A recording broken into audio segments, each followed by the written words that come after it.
Buat gelap ya. Ini dah gelap. Assalamualaikum warahmatullahi wabarakatuh. A'udzubillahi minasyaitonir rajim. Bismillahirrahmanirrahim. Alhamdulillahi rabbil alamin wassalatu wassalamu ala asyrafil mursalin wa ala alihi wa sahbihi ajma'in. Rabbi shrah li sadri wa yassir li amri wahlul 'uqdatam min lisani yafqahu qawli, amma ba'd.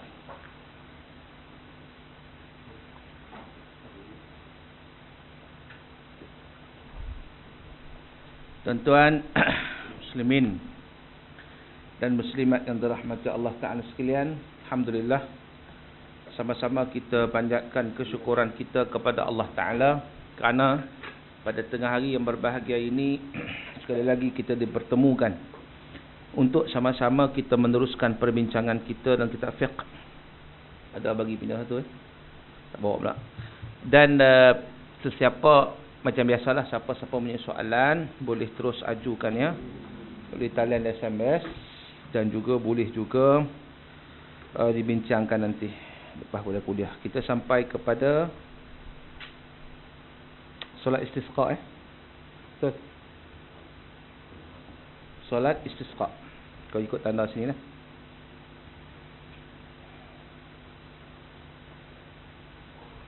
Qala al-musannifu hafizahullah nafa'ana bi'ulumi fid darain.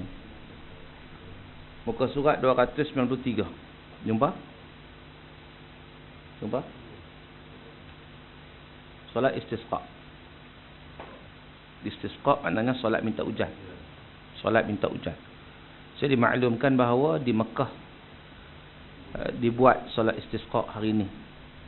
Sebab apa? Sebab dalam keadaan yang kemarau, pasir, yang mereka itu memohon kepada Allah Ta'ala dengan menunaikan solat istisqa, minta hujan diturunkanlah. Jadi kita tengok apa ciri-ciri atau apa perkara-perkara yang berkaitan dengan solat istisqa untuk sama-sama kita mengetahui tentang perkara yang berkaitan.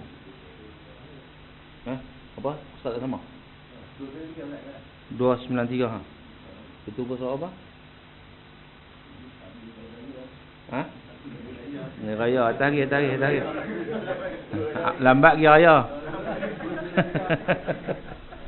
Tarik. Dah. Muka surat kadang buku ni muka surat berbeza. Dia cetakan berbeza tapi tajuk dia ada, cuba cari. Solat istisqa atas hari dia sebelum jenazah. Last kali jenazah Last kali jenazah. Jumpa. Muka surat. Wih, lari jauh 316. Ni ada dalam kitab ni, tengok apa? Pakai bayang je lah. Kan? Baik. Okey. Makna solat istisqa ialah solat yang disyariatkan ketika hujan tidak turun dan mata air kekeringan. Itu makna dia. Hujan pun tak ada, mata air pun tak ada. Kacau tu kan? Kemarau. Dan ia disunatkan ketika berlaku sebabnya. Tuntutan melakukannya akan luput apabila sebab tersebut hilang, seperti turunnya hujan atau mata air mula mengalir. Kalau sebabnya dah tak ada, macam solat gerhana juga. Kita solat gerhana tu bila ada gerhana. Habisnya gerhana, kita berhentilah. Macam tu juga hujan, bila solat hujan turun, maka berhentilah. Jangan nak minta lagi. Minta lagi bah kita banjir. Kan? Begitu. Cara melakukannya terdapat 3 cara untuk minta hujan. Sekurang-kurangnya dengan cara semata-mata berdoa kepada Allah pada bila-bila waktu yang disukai. Iaitu perkara yang pertama.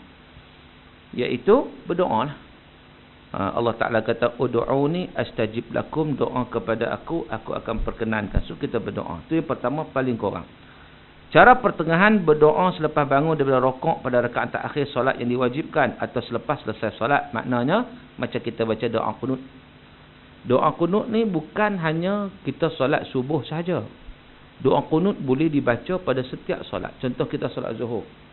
Last kali rakaat yang keempat lepas kita bangun rokok, i'tidal, lepas masa tu kita baca doa qunut ataupun doa minta hujan. Boleh. Itu cara kedua. Ataupun lepas solat angkat tangan berdoa kepada Allah Subhanahu Wa Taala. Sama ada kita baca dalam doa qunut yang dibaca pada waktu-waktu solat 5 waktu. Bukan hanya merujuk kepada solat subuh saja, sebab orang kita subuh je ada qunut, lain tak ada. Tak, sebenarnya ada belakang. Terutama dalam keadaan kita ditimpa musibah. Ditimpa musibah, kemarau panjang ni musibah lah kan tuan-tuan. Jadi situ kita minta kepada Allah Ta'ala. Itu yang kedua. Cara yang paling sempurna, cara paling sempurna ni lah bab yang ada tajuk kita ni, iaitu solat khusus untuk kita mohon, minta hujan, dia panggil solat istisqa. Ini perbincangan kita. Hak dua tadi tak ada masalah, boleh buat anytime. Doa anytime boleh buat. Setiap kali solat, masa baca doa qunut itu, setiap kali waktu itu boleh buat. Ini satu yang paling sempurna, kita buat solat khusus. Baik. Macam mana cara dia? Okey, ada cara dia. Yang pertama, pada permulaannya imam ataupun ketua pemimpin atau timbalannya hendaklah menyuruh orang ramai melakukan perkara berikut. Contoh kita kata qaryah lah. Kata qaryah ataupun negeri, pemerintah negeri, menteri besar, ketua menteri, siapa juga, dia ajak, okey, mailah kita bertaubat pada Allah Ta'ala. Kan, sultan kan contohnya, menyeru, beta menyeru semua rakyat di negeri beta bertaubat, termasuk beta-beta sekali lah. Maknanya bertaubat. Yang pertama semua bertaubat kepada Allah Ta'ala. Okey, satu.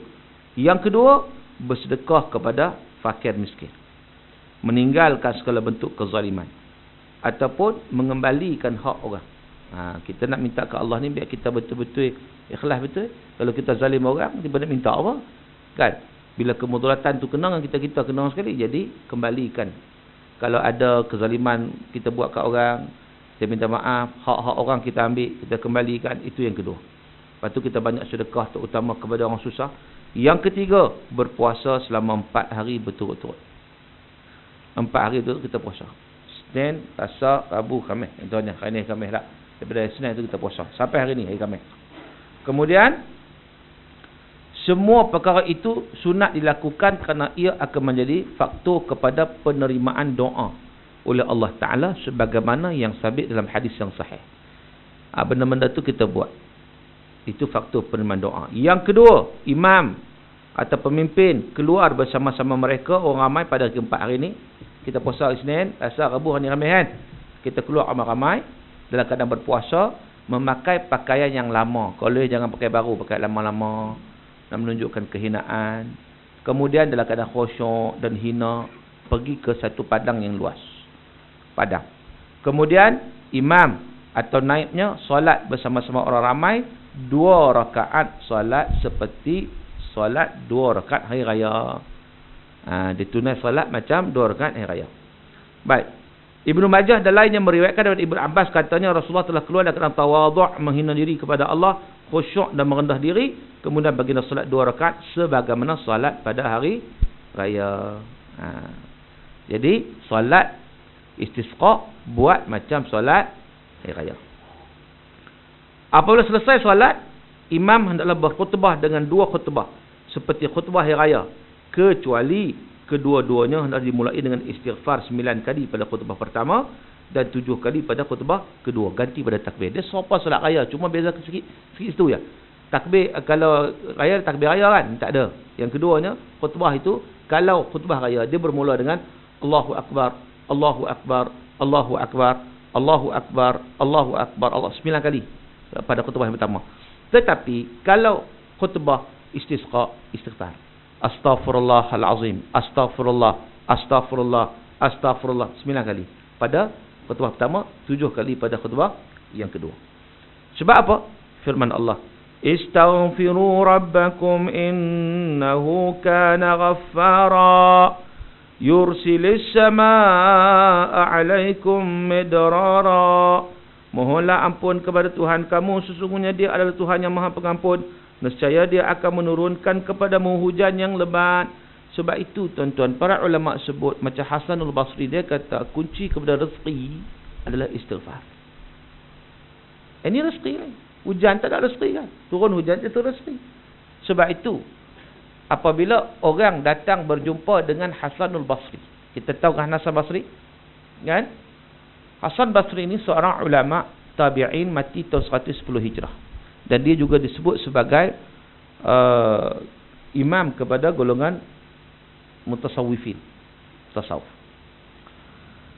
Jadi Yang kata Hasanul Basri, bila orang mai jumpa dia, bertanya masalah kemarau berlaku, pohon tak tumbuh macam mana ni, pokok pun tak mati, binatang pun, haiwan pun kelaparan. Apa dia kata? Istighfirillah, beristighfar banyak-banyak kepada Allah. Orang mai mengandung, kata menikah lama tak dapat anak ni, dia kata apa? Istighfirillah, istighfar kepada Allah. Kan? Jadi orang mai masalah apa pun dia sebut istighfirillah. Orang kata apa ni yang semua istighfirillah belaka suruh beristighfar? Ya, sebenarnya bila istighfar pada Allah, Allah akan membuka ruang kepada kita. Macam juga kemarau ni, istighfar pada Allah, Allah Ta'ala akan menurunkan hujan. Macam ayat yang disebut oleh Allah ini, istaghfiru rabbakum innahu kana ghaffara yursilis samaa alaikum midrara.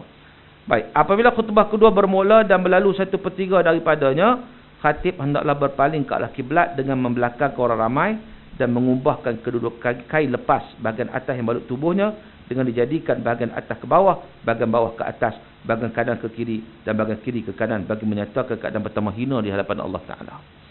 Bila sampai 1/3 dah untuk khutbah yang kedua, khatib dia berpaling ke arah kiblat dan kain, kadang kain sendang gitu kan, dia terbalikkan. Itu je. Atau kalau serban gitu, dia terbalikkan kain tu. Nak menunjukkan betapa hina dinanya kita di depan Allah Azza wa Jalla. Mana diminta sungguh-sungguh ni, bukan ni, minta berharap sungguh-sungguh sebab Allah Ta'ala nak kita ni bila tuan-tuan, pasal apa kita minta pada Allah Ta'ala ni? Doa tu sebab apa? Sebab nak menunjukkan sifat perhambaan sebenarnya. Nak menunjukkan kita ni hamba. So sifat perhambaan itu ditunjukkan dengan doa, bukan sekadar nak dapat hajat. Kalau nak dapat hajat tuan-tuan, kita tak doa pun dapat, betul tak?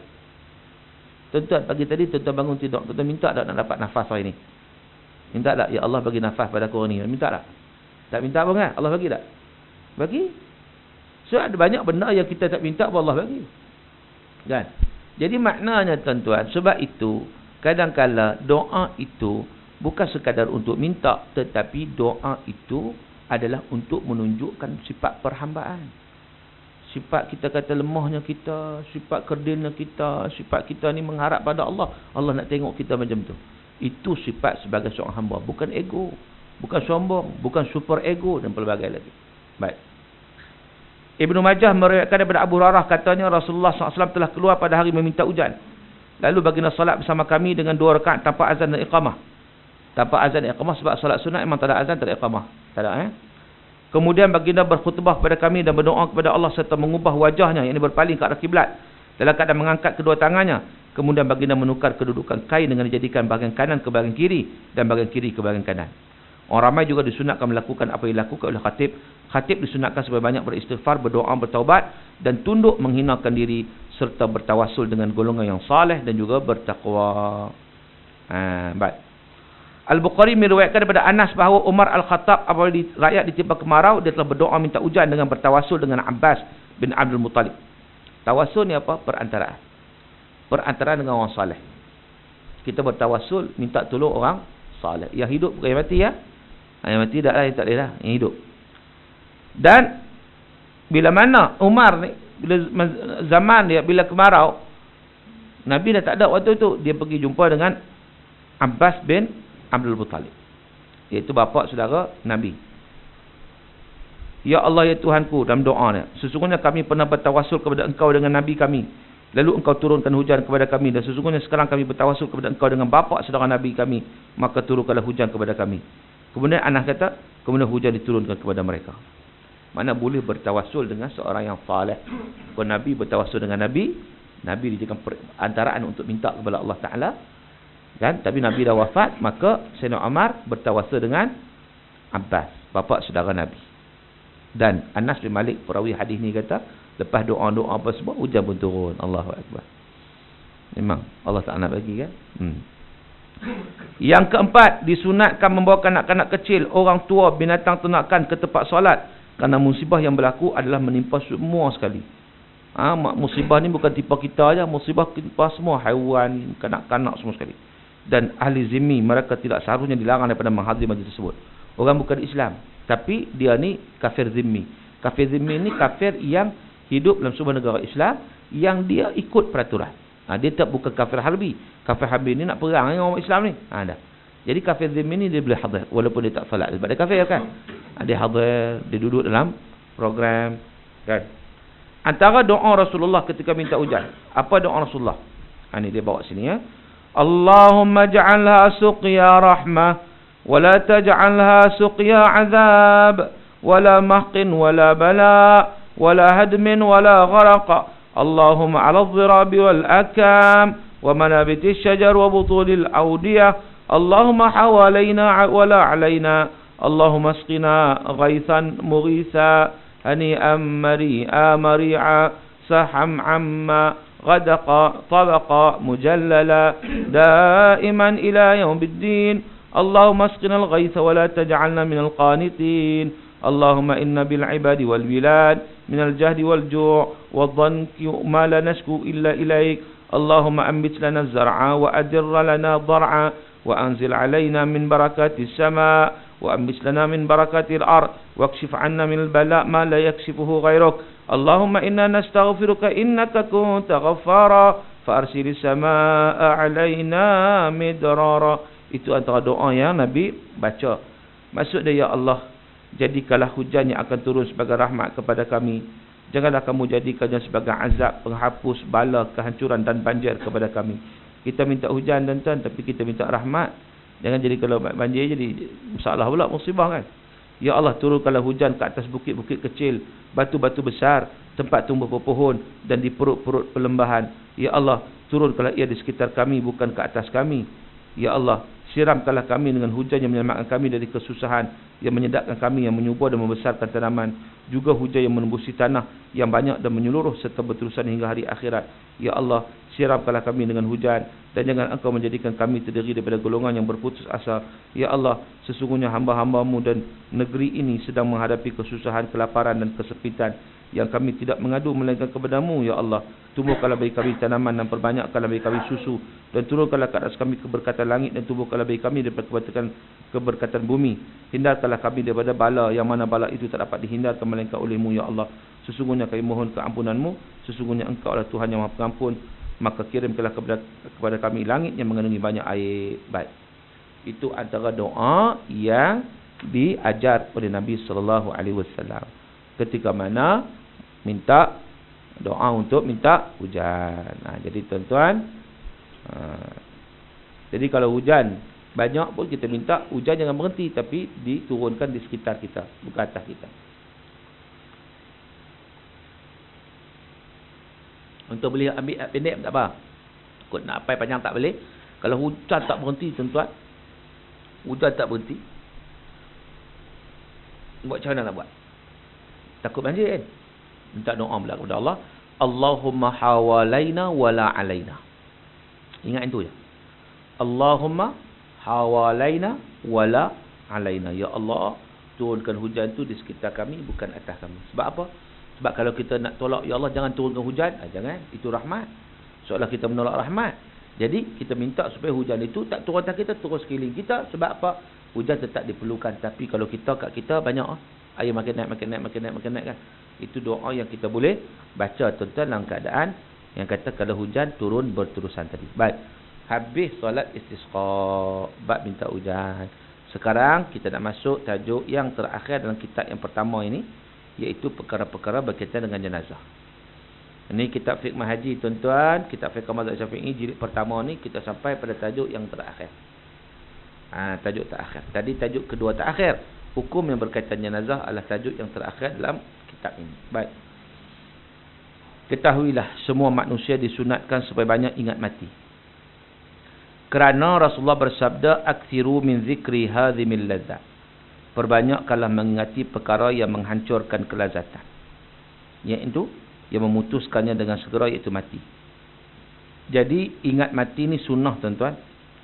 Sunnah. Bila mana kita ingat mati, di situ kita ada kekuatan untuk kita sentiasa bertaubat dan beristiqamah pada jalan Allah Subhanahu Wa Taala. Tak kira siapa. Sama ada orang muda ke, orang tua ke, orang dewasa ke, yang berumur ke, yang sihat ke, yang sakit ke. Kerana kita tak tahu bila ajal kita akan menjelma. Ada orang dia rasa sihat, dia pergi ziarah orang sakit, tiba-tiba orang sihat ni mati dulu, orang sakit tak mati pun. Saya tengok masa arwah ayah saya sebelum dia meninggal dunia, dia sakit stroke lama tuan-tuan. So dia duduk di perbaringan, kawan-kawan dia seorang datang mai tengok. Tiba-tiba kawan-kawan dia datang tengok ziarah tu, seorang-seorang meninggal. Dia tak meninggal. Kan? Seorang meninggal. Last kali baru dia meninggal. Maknanya nak ceritanya bahawa kadang-kadang bukan orang sakit tu yang meninggal lebih dulu daripada kita, tidak. Tapi kadang orang sihat tu juga meninggal lebih dulu. Jadi kita tak tahu kita berada pada yang mana. Oleh yang demikian, kita hendaklah sentiasa membuat persiapan dan juga persediaan. Nabi kata, aksiru zikra khazimil lazat. Berbanyakkanlah mengingati hari yang memutuskan kita dengan kelazatan-kelazatan kehidupan dunia ini. Baik. Mati tidak semestinya lebih hampir kepada orang tua daripada orang muda. Kadang kita tengok mati ni, tengok siapa yang melebih umur, dia dah mati dulu tak? Dia tak tentu. Kadang orang, berapa ramai orang muda yang mati dalam keadaan dia tenggelam dalam mimpi-mimpi mudanya. Dan berapa orang tua telah berumur terus hidup dalam keadaan menunggu kedatangan maut hari demi hari. Orang tua tunggu mati, tak mati-mati. Orang muda yang tak tunggu mati, duduk seronok, tiba-tiba mati. Banyak dah hari ni. Terutama dalam keadaan kes accident. Saya datang tadi exam. Tengok-tengok tu dia accident. Saya datang mati ke tak? Mungkin tak kot. Accident sikit-sikit kan. Tapi tengok polis duk ada jam jalan. Uish, mati ni tuan-tuan. Hari tu ada seorang cerita. Dia ni ada member lah, dia tidur tengah hari tidur. Anak dia masa tidur, anak dia ambil kunci motor. Budak lah kan, remaja kan, ambil kunci motor start. Berderah tuan-tuan, langgak simpang. Masa langgak simpang itu laju. Datang lori pasir. Lori yang penuh dengan muatan pasir. Gedebum bagi budak tu melambung. Otak ni pecah, berkecai, bersepah yang kata kepala ni, otak ni di atas jalan. Orang telefon pak dia, terkejut pak dia, macam mana ni duk elok-elok tiba-tiba kata mati dah. Dia berderah pergi tengok dekat tempat kejadian, tengok-tengok tu dia sungguh anak dia ni tak ada siapa nak pegang, takut lagi panggil polis. Dia pula ambil beg plastik pergi kutip otak anak dia ni. Masuk dalam beg plastik. Budak muda, budak remaja, umur belasan tahun. Tapi nak ceritanya itu kematian yang tak tahu nak sampai macam mana. Ada macam kes baru ni, banjir baru ni kan. Ada seorang pemuda umur 19 tahun daripada Gombak, mati di Kemaman, naik motor pergi. Kita tahu cerita tu. Kan? Naik motor pergi sampai kat Kemaman, accident, meninggal. Tengok-tengok rupa-rupanya dia bawa dengan baldi, dia bawa dengan penyapu nak tolong bersih rumah di sana tu.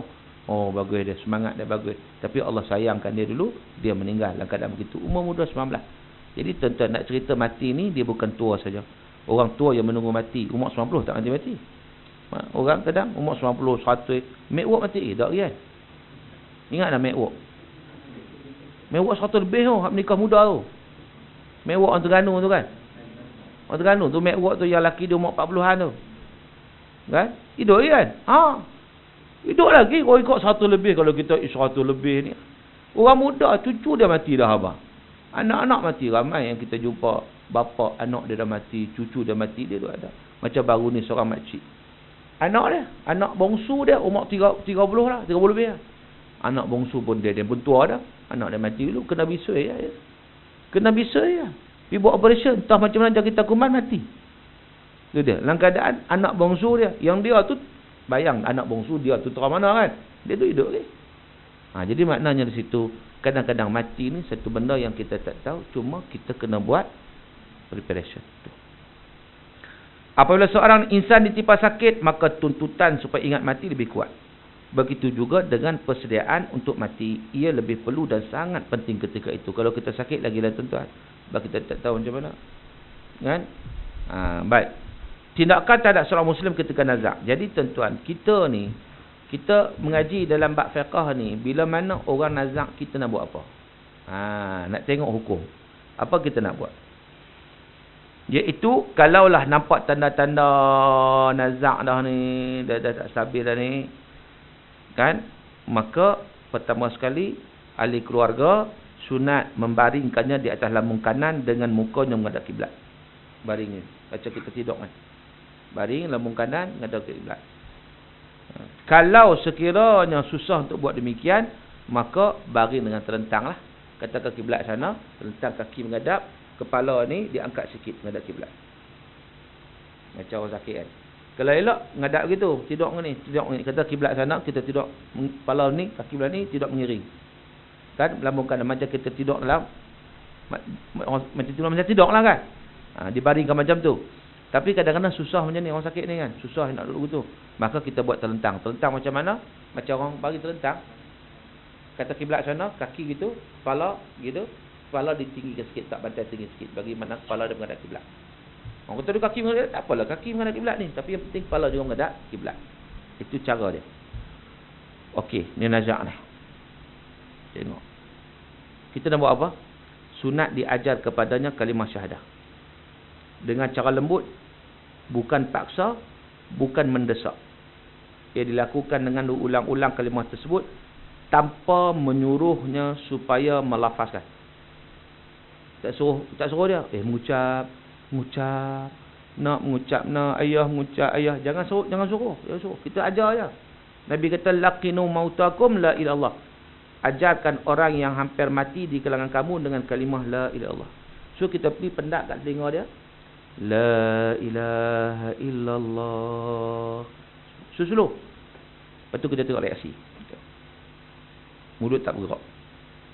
Tak bergerak, kita sebut lagi. La ilaha illallah. Tengok pula gerak geri dia. Tengok dia, mulut bergerak. Jangan kata dah. Jangan kata dah. Sebab apa? Dia dah. Orang kata ada respon. Tiba-tiba dia kata, air. Nak air apanya? Kita pun ambil air. Ambil air, titikkan sikit dalam mulut dia. Sebut sekali lagi. Sebab dia dah terputus kan? Sebut. La ilaha illallah. Ajar macam tu. Bukan mengucap ayah. Lah dia sebut apa? Mengucap. Sebab dia akan sebut benda yang kita ajar. Kita biar ajar mengucap. Dah. Nabi dah sebut la ilallah. Dan kalau boleh bukan waris dia. Bukan yang berhak terima harta pusaka. Sebab tak timbul fitnah. Amboi dia tak mati lagi, cepat-cepat dah suruh mati. Itu tujuan dia. Kalau ada orang lain, contohnya mari tengok jenazah, mari tengok orang sakit ni ramai. Jiran apa semua kan, bagi jiran pergi. Kecuali kau tak ada siapa, baru itulah anak-anak pergi. Orang yang berhak terima harta pusaka boleh pergi. Sebab ulama bagi pandangan, dia kata kalau ada orang lain bagi orang lain. Sebab apa? Takut timbul fitnah. Anak dia ni sajalah tu nazak sikit, tak nazak ni pun saja dia sebut dah nak bagi kau tu mati cepat. Sebab apa? Hartanya dalam negara dan luar negara akan diwarisi. Itu fitnah. Jadi maknanya di situ, kalau ada orang lain bagi orang lain, kalau tak ada barulah bagi orang terdekat.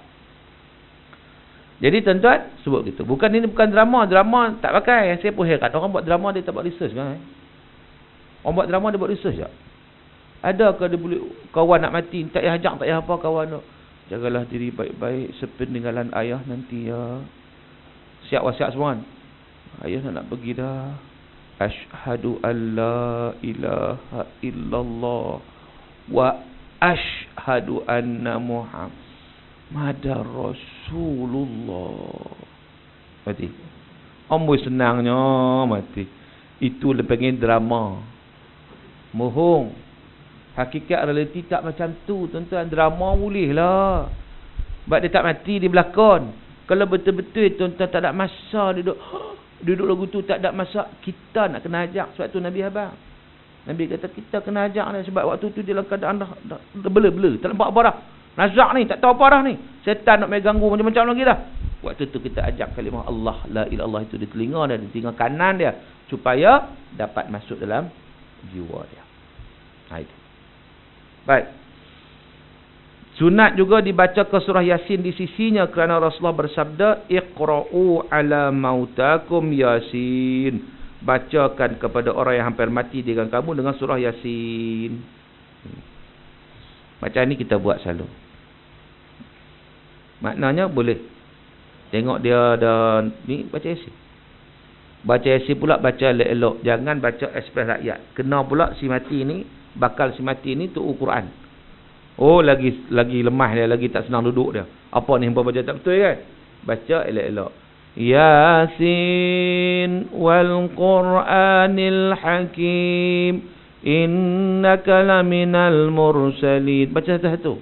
Ya Yasin wal Qur'anil apa anda baca? Kita tak tahu. Maka jangan baca macam tu. Baca elok-elok. Baik. Bila baca tu insya-Allah dia akan aura Quran itu akan memberi kebaikan dan juga ketenangan kepada pesakit. Yang keempat, disunatkan kepada pesakit yang merasai tanda-tanda dan kesakitan maut supaya bersangka baik terhadap Allah dan mencampakkan semua bentuk dosa dan maksiat di belakangnya. Maknanya dia melupakan sambil menggambarkan bahawa dia sedang menghadap Allah yang Maha Mulia dan Maha Pengampun yang akan mengampunkan segala dosanya. Dia disunatkan berbuat demikian selama mana iman dan tauhidnya kepada Allah masih terpelihara. Maknanya kena husnuzan, sangka baik kepada Allah Subhanahu Wa Taala.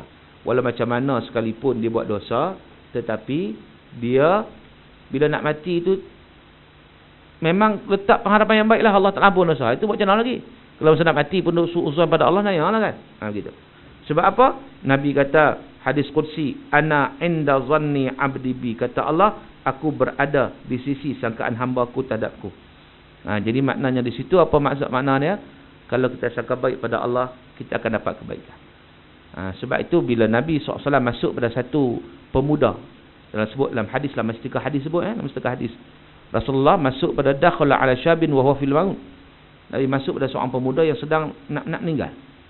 Nabi tanya dia, kaifa tajidu, kamu rasa macam mana? Dia kata, wallahi ya Rasulullah, inni arjullah wa akhafu dhunubi. Ya Rasulullah, aku mengharapkan sangat-sangat kepada Allah, pengampunan Allah, dan aku takut dosa-dosaku ya Rasulullah. Jadi maknanya Nabi senyum. Nabi tengok ini keadaan yang baik. Sebab apa? Sebab dia masih mengharapkan kepada Allah untuk mengampunkan dosa dia dalam keadaan dia sudah berada dalam keadaan nazak. Makna sangka baik pada Allah, jangan sangka buruk. Baik. Itulah keadaan apa yang perlu dilakukan ketika mana orang berada dalam nazak. Kemudian kita tengok dia pun menghembuskan nafas yang terakhir. Saya ingat arwah ayah saya dulu masa dia nak meninggal, waktu petang hari Sabtu, kakak saya telefon. Saya duduk KL ni. Masa tu tengah cari bahan komputer. Sebab saya baru ziarah dia baru balik 2-3 hari. Baik sini balik. Dia demam biasa, demam. Orang tu demam kan. Kita pun tak apa, makan ubatnya biasa. Tiba-tiba petang tu, kakak saya telefon dalam pukul 2 ke 3. Kakak saya telefon, dia kata, ayah panggil balik. Nak jumpa belakang. Seperti terkejut. Tak pernah seumur hidup ayah ni panggil balik. Dia sakit macam mana pun, nak mari tak mari sudah. Itu ayah punya style. Keras Kalau mak dah. Mak dah beza sikap orang lelaki, sikap perempuan ni. Tiba-tiba terdetiklah mati saya. Ayah panggil balik. Ni maknanya masa dah sampai ayah. Jadi kebetulan saya ada kakak seorang ni, ibu tunggal di Shah Alam. Saya pun telefon dia, jom saya balik dulu daripada kedai komputer, balik ke rumah, siap-siap pergi ambil dia di Shah Alam. Pergi dah pukul berapa dah tu, total dah pukul berapa dah, pukul 4 asar. Baliklah ke Penang. Balik tu hujan lebat pula. Hujan lebat, nak buat laju pun tak boleh. Kita duk risau ni, dan ke tak dan kan. Dia panggil balik ni kan, walaupun tak ada apa, tak kata apa, demam biasa je, tapi kita pun rasa juga dia panggil balik ada masalah. Sampai di Ipoh, tengok accident pula dah, tangan duk tengah jalan, putus tangan tu, ada orang lah kan, jam macam mana. Sampai lepas Ipoh semua, saya sampai rumah pukul 9:30 malam. Lambat kan, lambat dengan jalan yang macam tu. Sampai 9:30 malam saya terus pergi kat ayah saya, pergi tengok dia dia sembang lagi, dia pegang tangan saya pegang tangan. Semua ada adik-beradik dah. Dia panggil balik semua dah lah, keliling dia kan. Kemudian semua dia pegang tangan, dia ni lah, dia pesan. Kak saya ada pesan, jangan lupa doa untuk ayah, dia kata, jangan lupa doa untuk ayah. Lepas tu dia tak apa nampak, tak apa nak stabil, saya baca Yasin lah, ambil Yasin saya baca, dia terlelap sekejap. Tengok terlelap, kita tengok okey kan, tengok dia terlelap kan. Lepas baca Yasin nampak tenang sikit. Lepas tu sekejap dia terjaga kan. Kemudian dia nak solat. Abang saya kata, tak apa ya, solat lain kali, tak apa ni tengah sakit ni, nak solat juga. Angkat solat cara dia, rokok tak apa dah, habis. Dia tak ni lah, dia tak abang tak khabar dah. Baring tu nazak. Pukul 11:30 malam. Nazak tak tahu apa. Panggil kawan. Ada kawan dia datang, kawan dia Ya, ramai kawan meninggal ni tak meninggal lagi. Antara tak meninggal lagi, sihat-sihat tadi kan, ada yang meninggal dah, ni tak meninggal lagi, seorang-seorang. Saya mengingat dia partner. Dia datang. Dan sembang lagi, macam mana rasa? Aku nak pindah, aku nak pindah. Kan? Saya nazak. Abang saya kebetulan duduk pegang kapi tinggal dia. Kan? Dia pun talqin dia, la ilaha illallah. Berapa kali? Lepas tu dia meninggal. Kan? Jadi maknanya kita tengok proses meninggal dunia tu antara benda-benda yang kita boleh buat sebut tadi lah. La Allah itu, Yasin itu semua yang Nabi sebut kita boleh buat. Dan kita nampak ketenangan tu berbeza. Pasal sebab Yasin nampak berbeza ketenangan itu. Kan? Jadi lepas tu pukul 11.30 saya sempat 2 jam. Lepas 9.30 dia membuskan nafas yang terakhir. Jadi tuan-tuan, itu kalau mati dalam keadaan yang kita nampak step by step. Ada yang mati dalam keadaan tak dah. Accident kan. Gedebum, baby dah tak ada dah. Tak apa dah buat macam mana. Itu bergantung dia dengan Allah. Kalau dia memang hidup dia dengan Allah, insya-Allah dia selamat. Sebagai contoh, pernah dulu anak usrah saya lah di Jordan dulu, anak usrah saya. Saya bawa usrah untuk budak-budak junior kan. Kita sini bawa usrah lah. Dia jadi naqib. Dalam ramai-ramai ni saya kenal ada yang bagus, nampak punya semangat, cara kita buat penyampaian apa semua bagus. Sekali tu accident tuan. Dia orang accident satu kereta accident. Accident dengan lori, tengah malam tak nampak lori duduk tepi jalan. Mengarah pula kadang jalan padang pasir tu bukan ada lampu jalan. Kedebam dia bagi tuan-tuan. Bila bagi tu 5 orang satu kereta. Tak silap saya 2 orang ke 3 orang meninggal tempat kejadian. Yang anak usrah saya ni dia tak meninggal lagi. Ambulan datang, masuk ambulan nak pergi ke apa? Hospital. Sepanjang-panjang ke hospital tu dia nazak sebenarnya. Tetapi mulut dia tu Allah, Allah, Allah, tak bunyi lain melainkan Allah ya. Orang tak kata apa kat dia pun. Orang pun kelang kabut, tak fikir amarah, tak fikir yang sakit kan. Orang kan. Bukan buat kelang kabut kan. Tapi mulut itu Allah, Allah, Allah senyap. Tengok sampai hospital tengok tak ada dah. Tak ada dah. Maknanya kadang-kadang ialah bila mana orang macam tu yang kadang kita sendiri tak dan nak talqin, nak ngajar dia, tetapi bergantung kepada dia punya amalan dia. Kalau atas dunia dia banyak ingat Allah, insya-Allah tuan-tuan masa nak mati ingat Allah. Tapi atas dunia ni tak ingat Allah langsung. Atas dunia ni ingat apa? Hiburan saja, ingat duit saja. Ingat nak cari duit. Macam contoh Peramli, nak cari kayu. Ini bertukar, nak cari duit aja. Masa nak mati dia akan ingat duit. Benda lain tak ingat. Atas dunia kan nak bergaduh dengan orang aja. Benci sana lawan, nak mati dia akan dia rasa gitu juga. Jadi maknanya kalau kita selalu duduk dalam kuliah ilmu, kita selalu mencari kebenaran, kita selalu berzikir kepada Allah Taala, kita amalkan dalam hidup kita ni hari-hari mesti zikrullah tu dengan lisan tu mesti ada. Kalau kita ingat itu, insya-Allah masa nak mati pun automatik dia akan datang. Itu. Dalam keadaan yang nazak. Kalau dalam keadaan yang sakit tadi tak apalah, kita boleh buat macam tu kan. Main on the spot accident ni tak ada apa. Itu dia dengan Allah Taala. Kalau dia okey macam tadi, anak usrah tu tadi, alhamdulillah. Walaupun makna kita bersedih dengan kematian dia, dalam masa yang sama kita juga ucap tahniah pada keluarga dia. Takziah dan tahniah. Takziah simpati kehilangan seorang yang dikasihi kan, yang disayangi. Tahniah mati dengan baik. Mati husnul khatimah bukan senang tuan. Mati duk sebut kalimah Allah Taala tak ada siapa ajak pun. Bukan senang. Kan? Macam ada satu tengok orang hantar YouTube saya kongsi dalam saya punya Facebook. Tengah solat Allahu Akbar, Allahu Akbar di CCTV kan dekat situ, duk tunjuk ke CCTV, tiba-tiba di sujud terus. Macam dulu yang terlepas kan yang Ramadan di Surada kan, yang masuk dalam Facebook. Macam tu juga. Tu solat sunat. Habis solat Zuhur, lepas tu dia solat sunat. Solat sunat dia sujud tak bangkit. Orang kata persepa tak bangkit, mula okey lagi. Tengok 10 minit tak bangkit ni, pergi gerak mati dah. Meninggal dalam sujud. Itu nikmat tu. Kita nak talqin pun tak talqin dah. Tapi tak talqin tak apa dah. Dalam keadaan memang Dia duk ingat Allah, solat tu. Dia main dengan Allah. Jadi mati dalam keadaan macam tu. Alhamdulillah. Di samping kita ucap takziah kepada keluarganya, tahniah juga di atas mati yang husnul khatimah. Husnul khatimah. Yang baik. Kan? Jadi yang pentingnya kita berada dalam suasana yang baik. InsyaAllah kita mati kena baik. Baik. Tuan-tuan. Bila mati je, apa kita nak buat? Ni kita orang hidup nak buat apa ni? Si mati duduk terkedang tu. Baru duduk apa? Duduk menghembuskan nafas terakhir. Apa kita nak buat ni? Kita nak buat apa ni? Nak baringkan dia, nak buat macam mana? Nak bagi pejam mata ke, nak tutup kain ke macam mana? Untuk mengetahuinya, insya-Allah kita akan sambung pada kuliah yang akan datang. Jangan lupa untuk bersama saya sekali lagi pada bulan hadapan untuk mengikuti.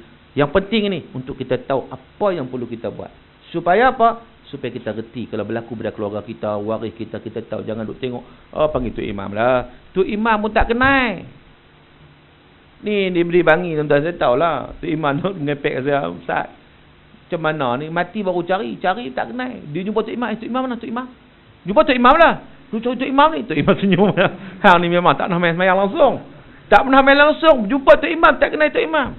Kalau orang biasa pergi semayang ni, kenal tu imam? Kenal lah, tak taruh dekat pun. Ni tu imam tak kenal. Main mati kelang kabut, tak tahu nak buat apa. Hak jenazah, biarlah tu.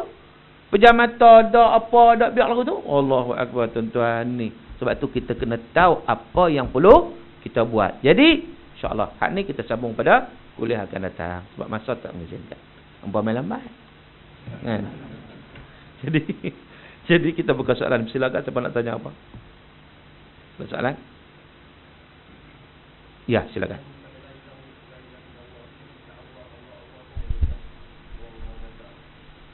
Ya, orang nazak tu kalau kita ikut kepada apa yang Nabi ajar, kita sebut la ilaha illallah, itu paling sempurna.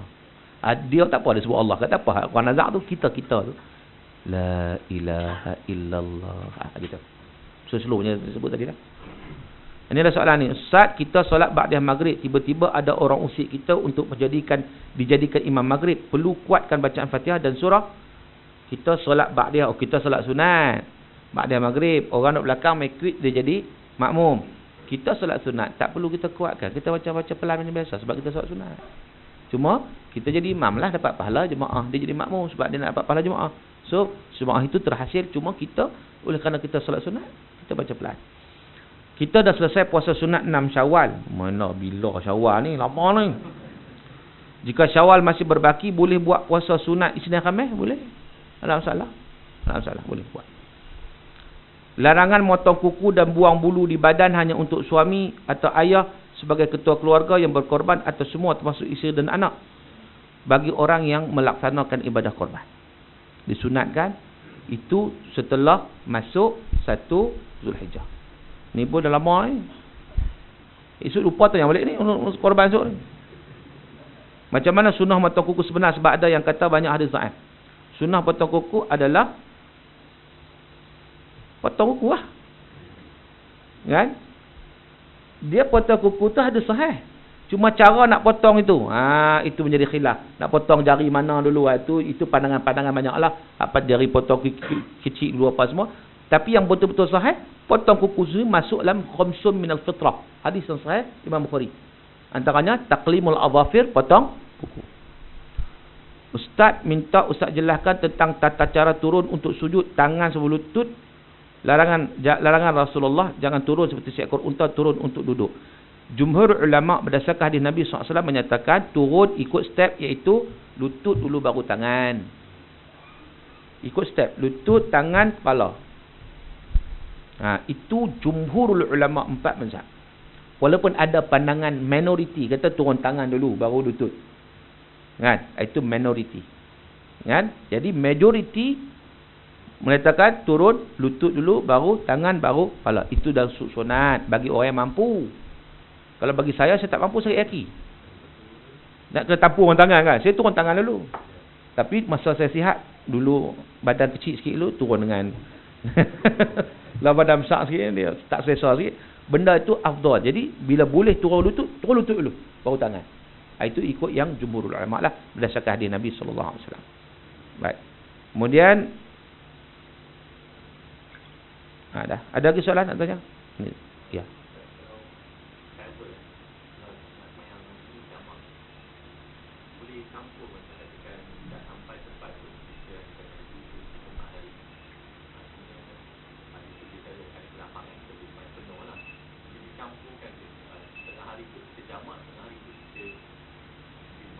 Tak, kita kalau hari itu kita memang masih musafir, kita boleh jamak. Cuma kita nak pilih. Kadang kita nak jamak, kadang tidak. Kita pulang kita diberi rukhsah. Rukhsah ni kemudahan. Kalau kita nak jamak pun tak apa, tak jamak pun tak apa. Kita diberikan kemudahan untuk jamak. Tapi kita tak mau, boleh tak? Tak apa. Kita solat macam biasa. Jangan tak sembahyang, sudah itu je. Jadi sembahyang. Jamak ke tak jamak, tak ada masalah. Asalkan kita sembahyang.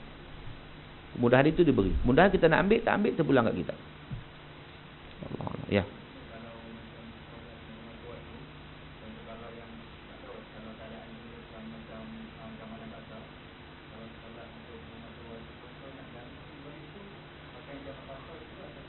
Dia sebenarnya solat amat waktu ni boleh kata tak ada dah zaman sekarang ni. Sebab apa? Ulama bincang solat amat waktu tu ketika keadaan faqidut tahurain. Ketika tidak ada ruang untuk bersuci, wuduk tak boleh, tayamum tak boleh dan sebagainya. Kan? Jadi nak kena solat juga, sebab walaupun tak ada wuduk pun solat juga. Waktu nak tinggal ni. Kan? Solat apa? Solat asar tadi kan? Jangan solat amat waktu pula, usolli fardu hormatil waqti pula. Itu lari terus. Kata solat asar nak kena solat juga. Waktu dah nak habis dah. Tapi wuduk tak dah ambil. Solat macam mana? Solat juga. Itu solat juga tu kata amat waktu tu. Tapi sekarang ni boleh ambil wuduk tak? Boleh tayamum tak? Boleh. Duduk taman now boleh. Kan? Jam. Boleh. Dashboard ada tayamum. Bawa ya. Kita duk tahu KL Jam ni pasal tak boleh wayak. Boleh wayak tak? Bubuh dalam tu kan sebotol ni kan ni hayak free SPI bagi kan. Bawa ni. Saya dah ajak lu cara ambil wuduk kan. Yang simple dalam kereta. Dalam kereta dalam kenderaan sapu dalam keadaan yang kita ambil yang wajib saja. Rumah jangan yang payah kan. Ambil yang wajib je. Jadi maknanya boleh. Tidak ada alasan kata hormat waktu bagi saya tak ada. Bagi saya tak timbul isu macam orang balik umrah. Kadang saya rasa pelik. Balik umrah apa semua bila main naik kereta terbang tiba-tiba masuk waktu subuh tak sembahyang ataupun sembahyang hormat waktu. Dah boleh ambil wuduk macam biasa, sembahyang macam biasa. Main kat atas kursi tu. Boleh tak masalah. Asalkan solat. Okey. Ustaz, apa pandangan ustaz sekarang ni nyanyian Islamik macam gospel? Macam mana? Saya bukan pernah dengar gospel ni. Walaupun memuji Allah Ta'ala. Wallahu a'lam. Benda yang saya tak tahu, tak ada jawab. Sebab saya tak tahu menyanyi macam mana gospel. Macam mana? Lagu gereja tu lah macam mana? Nasyid. Macam mana? Dengan lagi contoh, ada seorang menyanyi, seorang baru tahu. Baru boleh bagi jawapan, dia tak tahu. Macam mana keadaan dia. Okey, ada soalan lain? Ya.